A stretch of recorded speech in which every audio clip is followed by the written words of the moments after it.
श्री सच्चिदानंद सद्गुरु साईनाथ महाराज की जय। श्री साई सचरित्र अध्याय 48। सन्यासी वेश में बाबा का उदापन में शामिल होना। होली सह भोज में चित्र रूप से प्रकाट्य। सन्यासी वेश में बाबा का उदापन में शामिल होना। बात उन दिनों की है जब बीवी देव ठाणे जिले के ढाणू में मामलतार थे।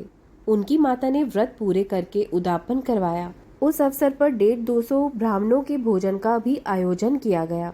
देव ने बापू साहेब जोग को पत्र द्वारा सूचित किया कि वे बाबा को उनके उदापन व भोज में निश्चित तिथि पर शामिल होने के लिए उनकी ओर से निमंत्रण दे दे और प्रार्थना करें कि उनके बिना यह उत्सव अधूरा रहेगा, अतः वे अवश्य शामिल हों। मुझे बाबा पर पूरा भरोसा है कि वे यहाँ पधार कर अपने इस दास पर कृपा अवश्य करेंगे। बापू साहब जोग ने वह पत्र पढ़कर बाबा को सुनाया। बाबा ने बड़े ध्यान से सुना और बोले कि जो भक्त मुझे इतने प्रेम से स्मरण करता है उस भक्त का मैं सदैव ध्यान रखता हूँ। मुझे यात्रा के लिए किसी प्रकार के साधन की कोई आवश्यकता नहीं होती। जो मुझे प्रेम से जहाँ भी पुकारता है मैं उसी क्षण उसके सामने प्रकट हो जाता हूँ। फिर वे बोले कि देव को पत्र भेज दो कि मैं 2 लोगों के साथ अवश्य ही पहुँचूंगा। बाबा की आज्ञा अनुसार बापू साहब जोग ने देव को पत्र लिखकर भेज दिया। पत्र को पढ़कर बीवी देव बड़े प्रसन्न हुए। वे इस बात को जानते थे कि बाबा आज तक राहता, रुई तथा नीम गांव के अतिरिक्त कहीं नहीं गए हैं।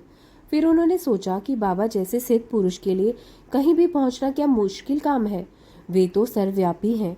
अपने वचन की पूर्ति के लिए वे किसी भी रूप में अचानक ही प्रकट हो जाते हैं। अब ये चमत्कारी घटना देखें कि बाबा देव के उद्यापन व भोज उत्सव में किस तरह पहुंचे। जिस दिन उद्यापन होने वाला था उससे कुछ दिन पहले ढाणू स्टेशन पर एक सन्यासी उतरा। वेशभूषा से वह बंगाली लगता था। दूर से देखने से तो ऐसा प्रतीत होता था जैसे वो गोरक्षा संस्था का कोई स्वयं सेवक हो। वह सन्यासी सीधा स्टेशन मास्टर के पास गया और चंदा मांगने लगा। स्टेशन मास्टर ने कहा कि तुम्हें चंदे के लिए यहाँ के मामलतार के पास जाना चाहिए, उन्हीं से तुम्हें पर्याप्त चंदा मिल सकेगा। लेकिन सन्यासी को वहां तक पहुंचने की आवश्यकता नहीं पड़ी क्योंकि मामलतार वहीं आ गए थे। स्टेशन मास्टर ने सन्यासी से कहा कि यही मामलतार है, इन्हीं से चंदा मांगो। तब फिर उन दोनों में प्लेटफॉर्म पर ही काफी देर तक बातचीत की। मामलतार ने सन्यासी को बताया कि यहाँ के प्रसिद्ध सेठ व विशेष नागरिक राव साहेब नरोत्तम सेठ ने धर्म कर्म हेतु चंदा इकट्ठा करने संबंधी एक नामावली तैयार की है।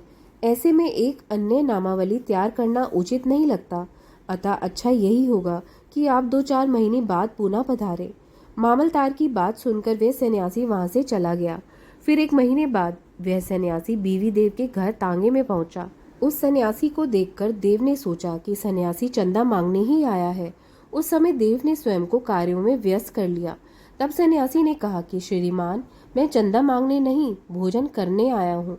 तब देव ने कहा कि यह तो बड़ी प्रसन्नता की बात है, आपका यहाँ भावपूर्ण स्वागत है। सन्यासी बोला कि मेरे साथ 2 बालक भी हैं। देव ने कहा कि आप उन्हें भी ले आइए। भोजन में अभी 2 घंटे बाकी थे, अतः देव ने सन्यासी से कहा कि यदि आप आज्ञा दें तो मैं बालकों को लेने के लिए मैं किसी को भेज दूं। सन्यासी ने कहा कि आप क्यों चिंता करते हैं, निश्चित समय पर उनको लेकर मैं स्वयं ही उपस्थित हो जाऊंगा। तब देव ने उन्हें दोपहर में पधारने को कहा। ठीक 12 बजे वे सन्यासी दोनों बालकों को लेकर पहुंचा और भोजन करके वहां से चला गया।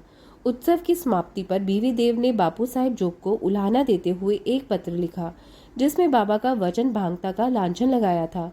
वह पत्र बाबा के पास ले जाया गया। पत्र पढ़ने से पूर्व ही बाबा ने बापू साहेब जोग से कहा कि मैंने वचन भंग नहीं किया। देव को सूचित कर दो कि मैं 2 बालकों के साथ उसके भोजन कार्यक्रम में मौजूद था, लेकिन जब वह मुझे पहचान नहीं सकता था तो फिर निमंत्रण क्यों दिया था। उसे लिख दो कि शायद उसने यही सोचा होगा कि सन्यासी तो चंदा मांगने आया है। क्या वह नहीं जानता था कि मैंने उसका संदेह दूर करते हुए उसे कहा था कि मैं 2 बालकों के साथ भोजन करने आऊंगा। हम लोग ठीक समय पर पहुंचकर भोजन करके वापस भी आ गए। मैं अपना वचन पूरा करने के लिए सब कुछ न्यौछावर कर दूंगा। मेरे शब्द मिथ्या नहीं होंगे। जब बाबा ने ऐसा कहा तो बापू साहब जोग को बड़ी प्रसन्नता हुई। उन्होंने पूरा उत्तर लिखकर देव को भेज दिया। देव ने जब पत्र पढ़ा तो नेत्रों से अविरल अश्रुधारा बहने लगी। उन्हें स्वयं पर बड़ा क्रोध आया कि उन्होंने बाबा को व्यर्थ में ही दोष दिया। फिर उन्हें सन्यासी वाली सभी बातें याद आ गई तो बड़ा पछतावा हुआ। होली सह भोज में चित्र रूप से प्रकाट्य। इसी तरह की घटना हेमाड पंत के साथ भी घटी थी। बात 1917 की है, जब होली का दिन था। उस दिन हेमाड पंत को स्वप्न में बाबा सन्यासी के वेश में दिखाई दिए और उन्हें जगाकर कहा कि आज दोपहर मैं तुम्हारे यहाँ भोजन के लिए आऊँगा। फिर कुछ ही देर में हेमाड पंत की निद्रा वास्तव में ही खुल गई। उस समय उन्हें सन्यासी वेशधारी बाबा दिखाई नहीं दिए। वे उस सन्यासी के शब्दों को याद करने लगे। हेमाड पंत 7 वर्षों से बाबा के साथ थे और उन्हीं का ध्यान भी किया करते थे, लेकिन उन्हें यह आशा कभी नहीं थी कि बाबा कभी उनके घर भोजन करके उन्हें कृतकृत्य करेंगे। फिर वे धर्मपत्नी के पास जाकर बोले कि आज होली का दिन है, एक सन्यासी अतिथि के रूप में हमारे यहाँ पधारने वाले हैं। वे भोजन करेंगे, अतः भात कुछ ज़्यादा ही बनाना। हेमाड पंत की धर्मपत्नी ने सन्यासी के बारे में पूछा तो हेमाड पंत ने सब कुछ बता दिया। तब वे बोली कि ये कैसे हो सकता है कि बाबा शिरडी के श्रेष्ठ भोजन को छोड़कर इतनी दूर बांद्रा में आकर हमारे यहाँ रूखा सूखा भोजन करेंगे। तब हेमाड पंत ने कहा कि बाबा के लिए असंभव कुछ भी नहीं है। संभव है कि वास्तविक रूप में ना आकर किसी अन्य रूप में पधारें, इसलिए थोड़ा ज्यादा भात बनाने में नुकसान ही क्या है। फिर भोजन की तैयारी होने लगी। होली पूजन के बाद पत्तले बिछाकर चारों तरफ रंगोली डाली गई। मध्य का स्थान अतिथि के लिए छोड़कर दोनों तरफ पंक्तियों में घर के सदस्य बैठ गए और भोजन की परोसाई शुरू हो गई। जब भोजन परोसा जा रहा था तब घर के सदस्य उत्सुकता से अनजान अतिथि की राह देख रहे थे। दोपहर के समय तक भी जब कोई नहीं आया तो दरवाजा बंद कर सांकाल लगा दी गई। फिर अन्न शुद्धि के लिए घृत वितरण के बाद भोजन करने का संकेत हुआ। पहले अग्निदेव को नैवेद्य अर्पण किया गया, फिर भगवान श्री कृष्ण को। उसके बाद सब भोजन करना प्रारंभ करने ही वाले थे कि तभी सीढ़ी पर किसी के चढ़ने की आहट हुई। हेमाड पंत ने जब संकाल खोली तो सामने अली मोहम्मद तथा मौलाना इस्मू मुजावर खड़े थे। जब उन दोनों ने देखा कि हेमाड पंत के परिजन भोजन करने वाले थे तो उन्होंने हेमाड पंत से व्यवधान के लिए क्षमा मांगी। फिर कहा कि लीजिए, इसे संभालिए, इस संबंध में आश्चर्यजनक घटना फिर कभी सुनाएंगे। ऐसा कहकर उन्होंने अखबार में लिपटा पैकेट दिया तो उसमें बाबा का मनमोहक चित्र था। उसे देखकर उन्हें बड़ा आश्चर्य हुआ। फिर उनके नेत्रों से अश्रुधारा बहने लगी और शरीर में रोमांच हो आया। उन्होंने बाबा के चित्र के आगे चरणों में शीश झुकाया और सोचने लगे कि बाबा ने ऐसी लीला करके मुझे आशीर्वाद ही दिया है।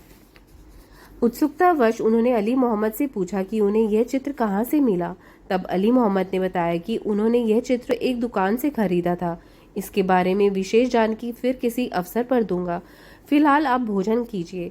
हेमाड पंत ने अली मोहम्मद को धन्यवाद देते हुए नमस्कार किया। फिर भोजन करने के स्थान पर मध्य में उस चित्र को रखकर नैवेद्य अर्पण किया। तत्पश्चात सभी ने भोजन किया।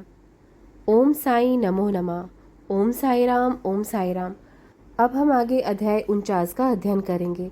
तब तक साईं स्मरण करते रहिए, अच्छे कार्य करिए, बाबा के बताए हुए मार्ग पर चलिए, सत्य बोलिए और बेजुबान जानवरों की मदद जरूर करिए। ओम साई राम, जय साई राम।